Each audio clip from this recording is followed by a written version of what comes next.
Today's lesson is Dialogue Focus, Going to the Zoo.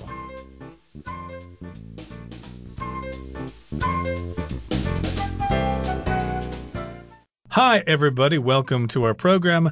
I am Roger. And my name is Helen. And today we are going to the zoo, which can be very exciting, especially for children, but it can also be very exciting for teenagers and young adults and even old people.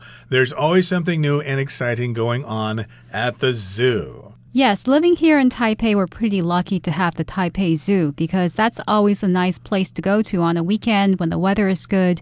You can hang out and just walk around and see the animals. And I heard that the Hsinchu Zoo has also been renovated recently. They've made some changes in the zoo to make it more friendly for visitors and the animals living there. So I'm quite excited about using this summer to visit the zoos. Sounds like a good time to go check out zoos, and that's what Alex and Zoe are doing in today's lesson.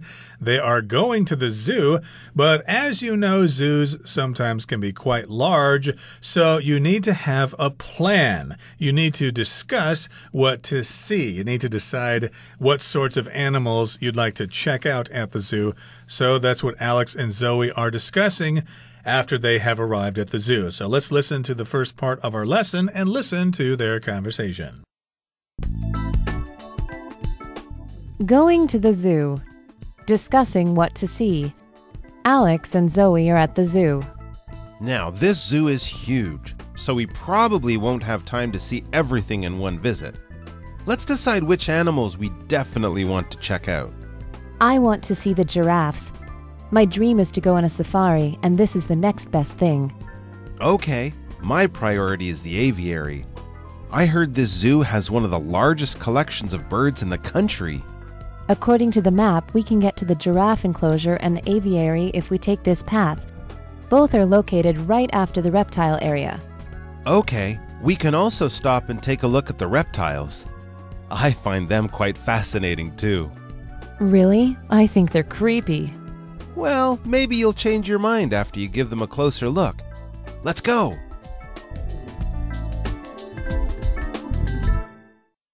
大家好，第一部分我们看到名词 safari 指猎游、狩猎旅行。我们可以说 My parents went on a safari in Africa to see all of the beautiful wild animals. 我父母去非洲狩猎旅行，欣赏美丽的野生动物。再来，我们看到片语The next best thing 表示退而求其次的事物，例如 I don't have any coffee, but I've got the next best thing, really good black tea. 我没有咖啡，但退而求其次，我有很不错的红茶。接着我们看到名词 aviary 指鸟园、大鸟舍。举例来说 Children were excited to see a variety of birds in the aviary. 小孩们很兴奋能在鸟园里看到各式各样的鸟。再来，我们看到单字 enclosure 这个字是名词，指围场、围地。举例来说 The bear was kept in an enclosure at the zoo. 那头熊被养在动物园的围场里。另外，补充这个字的动词 enclose E-N-C-L-O-S-E enclose 指围住、圈起、封闭。我们可以说A tall wooden fence encloses Ellen's house. 一道高高的木篱笆把 Ellen 的房子围起来。或是 Jeff enclosed the letter in an envelope and mailed it. Jeff 把信封在信封里寄出去。再补充一个相关片语 enclosed is 表示附件为例如 Enclosed is our list of available classes for the spring session. 附件为我们春季开课的课程表。接着我们看到形容词 creepy 指令人毛骨悚然的、怪异的。例如 The creepy house at the end of the street has been empty for years. 街尾这栋令人毛骨悚然的房子已经空了好几年了。或是 The woman was afraid of the creepy man who was staring at her on the bus. 那名女士对公车上盯着她看的怪异男子感到恐惧。另外，这个字去掉字尾 y 就成了动词 creep，有以下两种意思。第一，表示蹑手蹑脚行进，像是 Bill crept up behind his sister and then shouted to scare her. Bill 蹑手蹑脚地跟在他妹妹后面，然后大叫杀她。第二，表示蔓延，渐渐产生。举例来说 Toxic chemicals crept into the water supply. 有毒化学物质渗入了水源。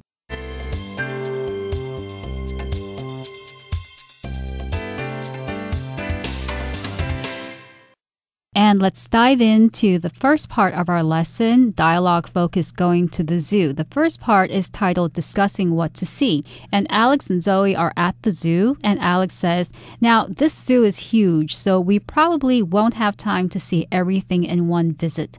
Let's decide which animals we definitely want to check out. Okay, so this zoo is huge. So yeah, you're probably not going to be able to see everything in the zoo. Unless you take a really quick look at everything, like only 2 or 3 seconds, but sometimes you want to spend some time looking at the exhibits, like the penguins, for example. They're fun to watch as they swim around. I especially like to watch it when the little bubbles come out of their feathers and float up to the surface of the water. That is so exciting for me. But again, this zoo is big, it's huge.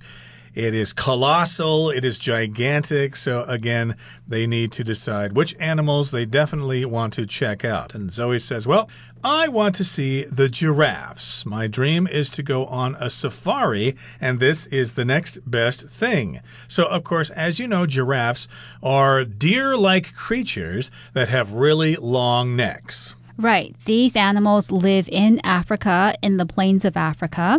And Zoe's dream is to go on a safari. A safari is a trip to watch animals in their natural habitats, and safaris usually take place in Africa.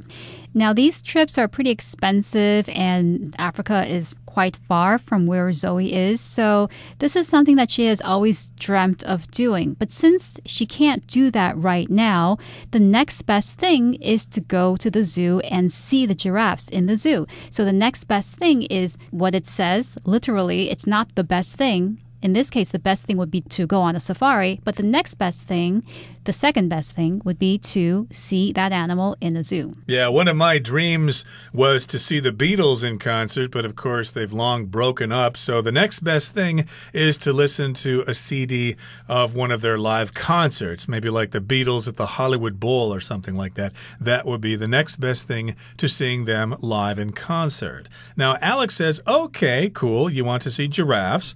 And he says, my priority is the aviary. Okay, here he's mentioning his priority, which is the most important thing to him. Sometimes if you have lots of choices in your life, you need to organize the most important things to happen first and the less important things to happen later. So what are your priorities? What are the things you want to do first?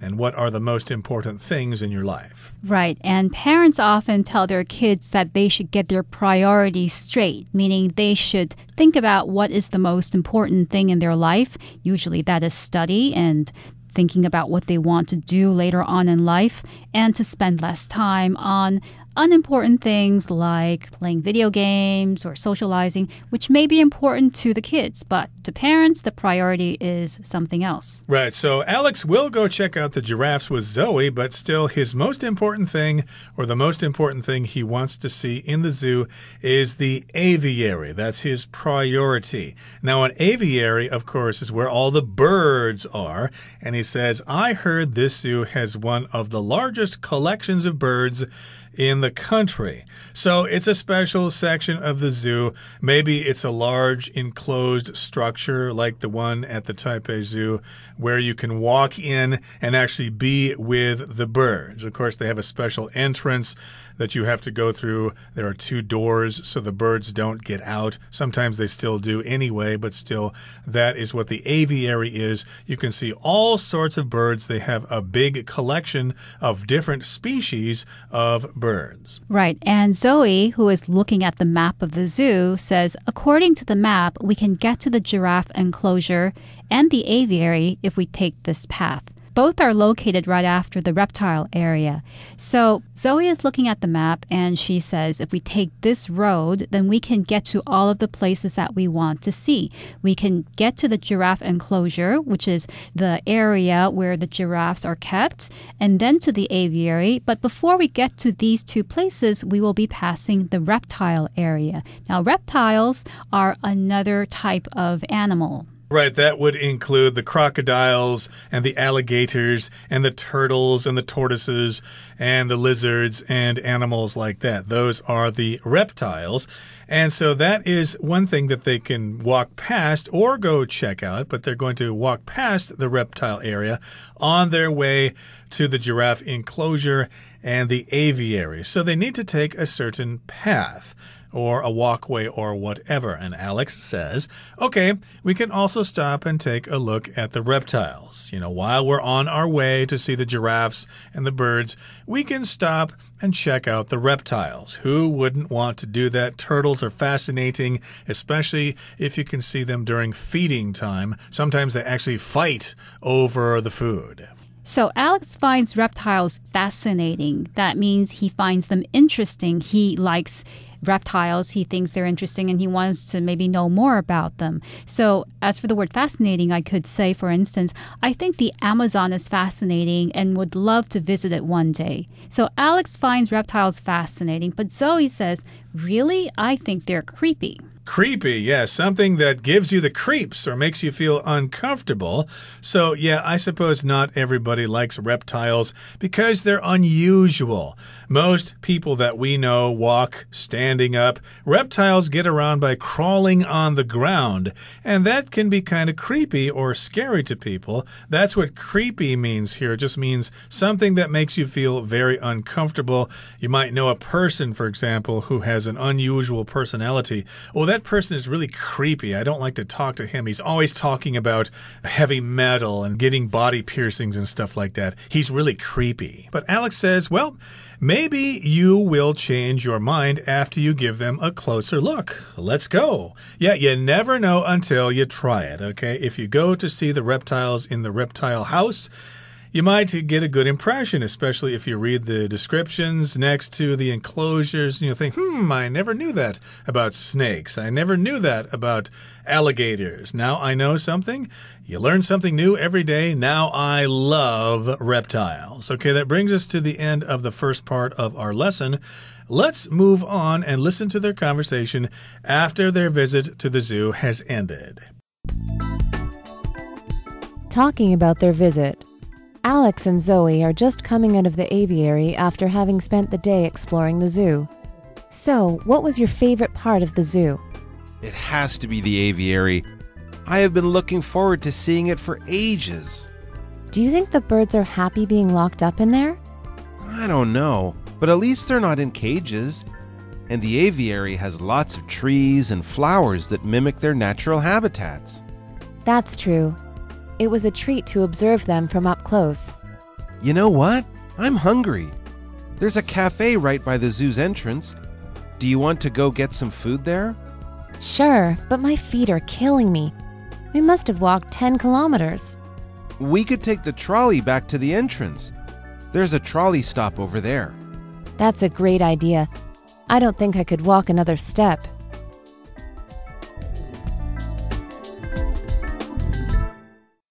第二部分我们看到片语 for ages 表示很久很长一段时间，像是 My friend and I hadn't seen each other for ages, but we quickly picked up from where we left off the last time we met. 我朋友跟我很久没见了，但我们很快就从我们上次见面时话题结束的地方聊起来了。最后我们看到名词 habitat 指动植物的栖息地、生长地，例如A polar bear's natural habitat is within the Arctic Circle. 北极熊的自然栖息地位于北极圈内。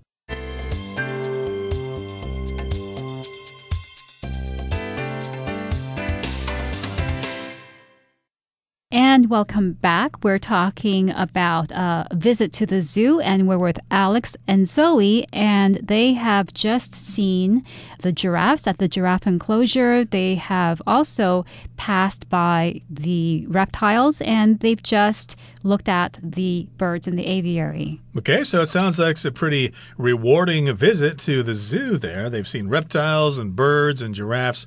What else could you ask for? But now they are talking about their visit, and they have left the aviary and they spent the day exploring the zoo. Yes, the zoo is huge, remember, so of course you could spend all day in the zoo exploring the different areas. Here we've got the word explore.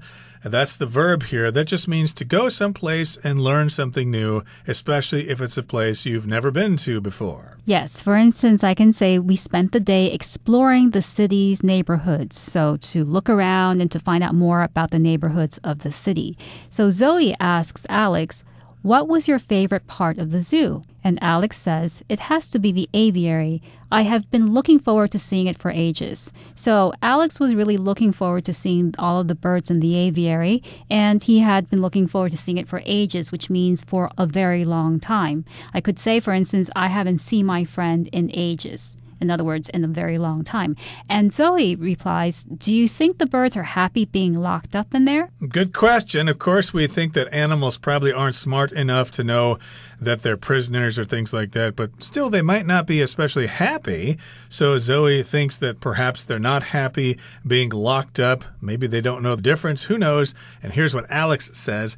I don't know, but at least they're not in cages. So yes, of course, modern zoos are a little better. The animal enclosures tend to be outdoors, and they have lots of plants and stuff like that. They're able to breathe fresh air and see the blue sky and stuff like that. So at least they're not in cages like they used to be. I think when I was a kid, my parents took me to the Milwaukee Zoo, and yeah, all the animals were in cages, and they didn't look very happy. They just sat there, and they really couldn't do anything. At least nowadays, the enclosures are better. Right, so the birds aren't in cages, and what's more, the aviary has lots of trees and flowers that mimic their natural habitats. So not only are the birds not in cages, they're in a very large enclosure. The aviary is usually a very big space where birds can walk around and fly around. And in this particular aviary, there are lots of trees and flowers that mimic or that copy the natural habitats of those birds. So to mimic means to behave or to operate in the same way as something else. And in this case, the aviary mimics or copies the behavior, operates in the same way as the natural environment that the birds live in. And the natural environment is the habitat of the birds. Yeah, when I think of the word mimic, I think of certain kinds of birds like parrots or even species of myna, which can mimic human speech, okay? They can copy what people say, and sometimes it's kind of funny to hear them say ni hao and things like that, especially if it's coming from a bird. They can mimic human speech, but in this particular case, the zoo has these enclosures which mimic the natural habitats. Now, here Zoe says, that's true. Yes, indeed, the enclosures are better. They can mimic the natural habitats. And she says, it was a treat to observe them from up close. A treat is just something that is really special. It could be an actual like ice cream bar or something like that, or it could be an actual experience. It was a treat to hear you sing yesterday. Right, or I could say it was a treat to go on a picnic in such nice weather. So Zoe found that it was a treat to go to the aviary because usually you don't see birds from up close. You see them in the tree, and maybe you need binoculars to observe them up close and to see what they do. But in the aviary, you have the opportunity to really examine them, to look at them. So it was a treat for Zoe to observe the birds. To observe here means to watch or look closely in order to discover something. I could say, for instance, the scientist observed the mice after giving them the medicine. Right, to see if the medicine would help them or whatever. The scientist kind of looked them over and watched for their reactions. They were observing them. Now, Alex says, well, you know what? I have an idea here. I'm hungry. There's a cafe right by the zoo's entrance. Okay, so that's a good idea because people who visit zoos will get hungry, so there should be a cafe for people to get snacks and stuff like that. Do you want to go get some food there? I'm famished. I'm really hungry because of our long visit to the zoo. Let's get something to snack on.And Zoe says, sure, but my feet are killing me. We must have walked 10 kilometers, so Zoe can't walk another step because they've been walking all day and she just needs to sit down somewhere or she needs another way to get to that cafe at the entrance. That is true. That does remind me that visiting the zoo can be very hard on your feet. You do have to walk quite a bit.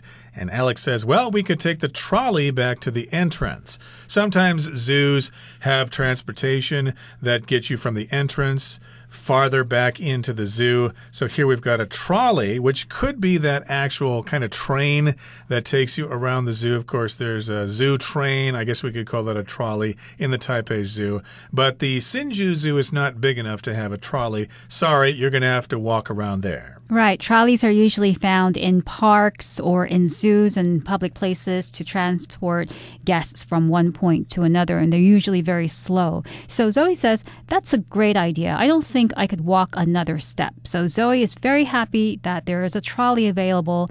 That way they can get to the cafe at the entrance of the zoo without having to walk. Okay, that brings us to the end of our explanation for today. Let's now listen to our Chinese teacher.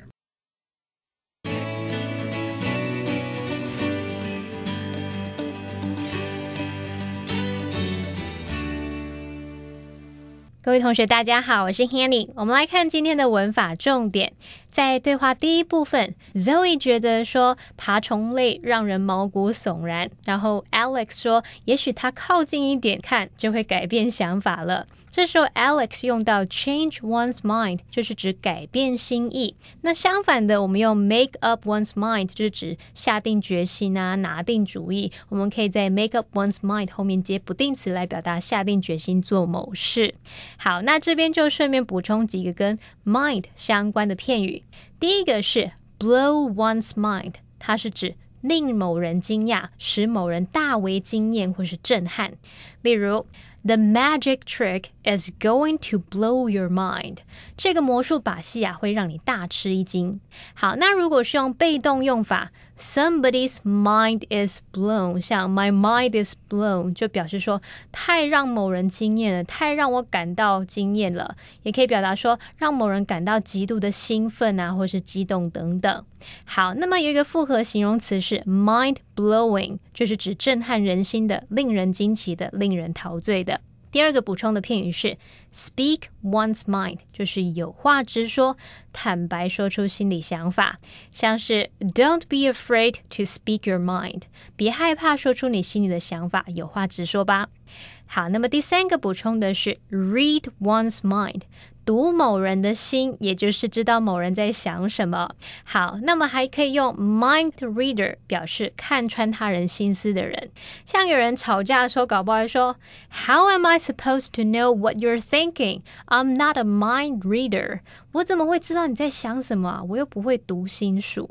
好，再来看第四个片语是 slip one's mind， 就是说被某人忘记的意思。这个动词 slip，S-L-I-P 它本来有划过溜走的意思，那么 something slips one's mind 字面意思是某件事从某人心里溜走了，就是用来表达某人忘记某事了。其中这个 mind 你也可以把它换成 memory。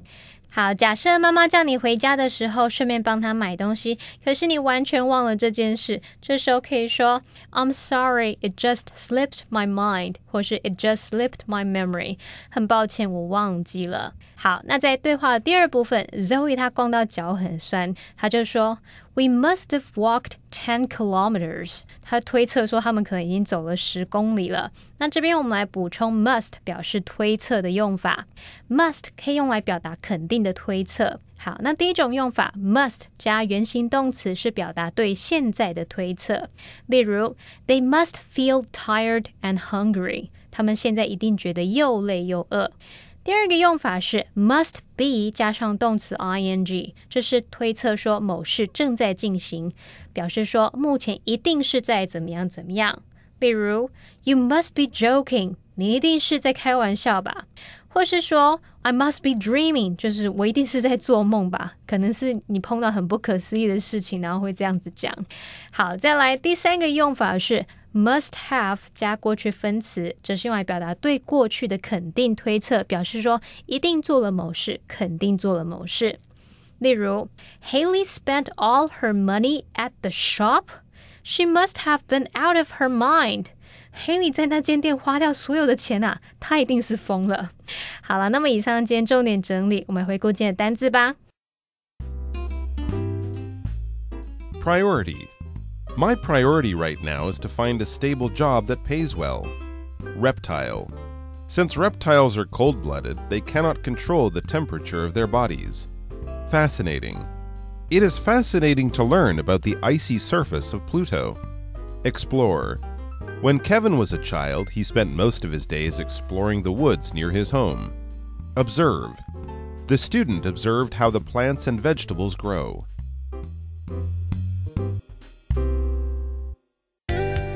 Well, that brings us to the end of another edition of our program, and please make sure you join us again next time. From all of us here, I am Roger. I'm Helen.